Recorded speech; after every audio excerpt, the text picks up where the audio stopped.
Minute ऐका की पहिल्यांदा निर्णय तरी ऐका मग त्याच्यावर रिॲक्ट व्हा. 1 मिनिट फक्त ऐका. 1 मिनिट ऐका 1 मिनिट ऐका. बैलगाडी मालक सरकारने नेम घालून दिलेले कायदा आहे त्याला आयोजक त्यांच्यावर केस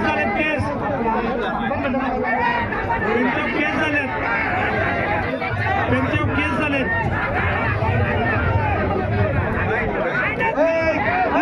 एवढं वरडू नको. चालू करायला नव्हतं तुम्ही. एवढं वरडायचं नाही. आबा सांगते तर तुम्ही आबांच्या वरडते का? ज्या माणसाला शर्यत सुरू केली त्यांना सांगायला लागला का तुम्ही? आबाने सुरू केली ही शर्यत.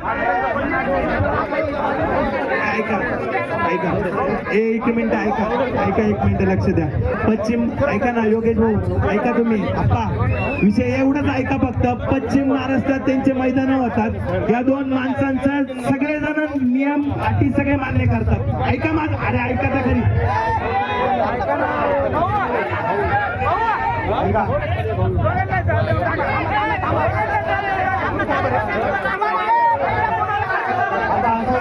एक लक्षात घ्या. शासनाने जे काही नियम आपल्याला घालून दिलेले 7:30 वाजेच्या पुढे आपल्याला पळवता येत नाही. ऑलरेडी आपल्याला आता 8 वाजून 10 मिनिटं झालेली. आता आपण जे काही बक्षीस होती ते सगळ्यांना वाटप करून टाकू. गणेश दादा फॉर्च्युनरला आपण 12 वाजता पाहिजे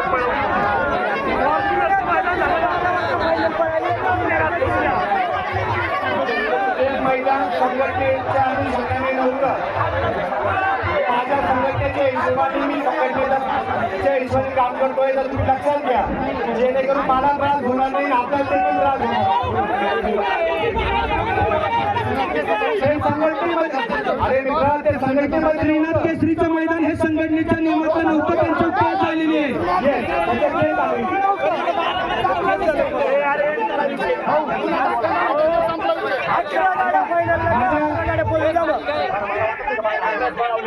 माझ्या निवाड तालुक्यातील सगळे तरुण सहकारी मित्रांना माझी विनंती आहे. मला वाटत नाही का फायनल व्हावी. मला वाटत नाही का माझ्या तालुक्यातला बैल यावा. मला वाटत नाही का मी कोणासाठी करतोय. मी कोणासाठी करतोय. मी खेळायला आहे का. माझ्याकडे बैल आहे का. तुमच्यासाठी करतोय. मी निकालाचा विषय सोडा. मी आपल्या उत्तर मानण्यासाठी करतोय. ऐका ना मी व्यक्तिगत कोणासाठी करतोय का. माझ्याकडे बैल आहे का. माझं बैल आहे कुठं. मी सगळ्यांचा विचार करून करतोय. अशा पद्धतीने मैदान होणार असेल तर मला विचार करावा लागेल. उत्तर महाराष्ट्रामध्ये माझ्या नंदीचा खेळ रुजला पाहिजे ही भावना घेऊन आपण त्या ठिकाणी काकांच्या माध्यमातून गेल्या 2 वर्षापासून काम करतोय. याचा मलाही खूप त्रास होतोय. आता तुमची गाडी एक दिशेने दुसऱ्या दिशेने दिसत नाही. आता तो टेक्निकल विषय मला त्यातलं एवढं जास्त समजत नाही. पण जो पंचांनी निर्णय दिलेला राहील तो आपल्याला सगळ्यांना मान्य करायचा आहे. आणि आता 1 मिनिट आहे. मी बोलतो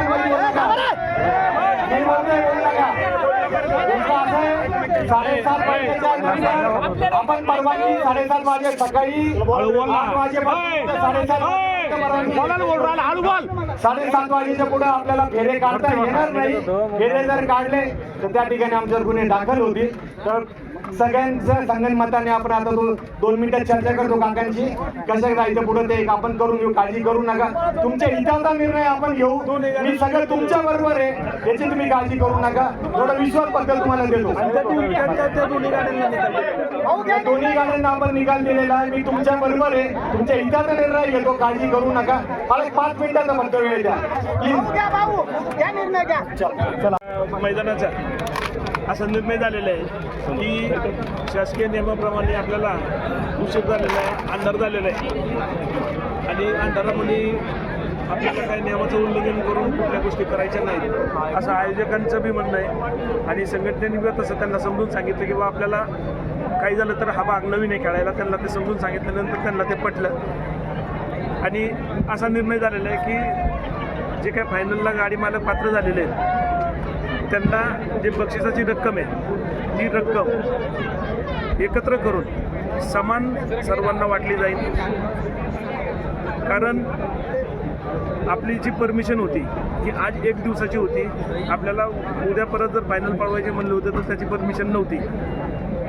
इथं मैदानात लाईट आहे परंतु पुढं लाईट नसल्यामुळं सर्व परिस्थिती धोकेदायक असल्यामुळं तो निर्णय घेतला गेलेला आहे.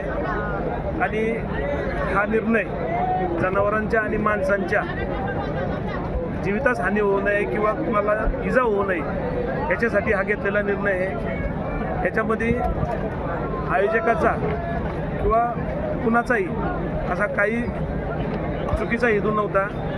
हा निर्णय स्ट्रिक्टली जनावरांच्या आणि सर्व या जमलेल्या जनतेच्या हिताचा निर्णय असून कुणाला दुखापत होऊ नये म्हणून हा निर्णय घेतलेला आहे. क्वार्टर आणि मेगाचं काय करण्यात आलं? क्वार्टर आणि मेगा अगोदरच ठरलं होतं की पळवायची नाही, ते समान वाटप करायचं ठरलेलं होतं.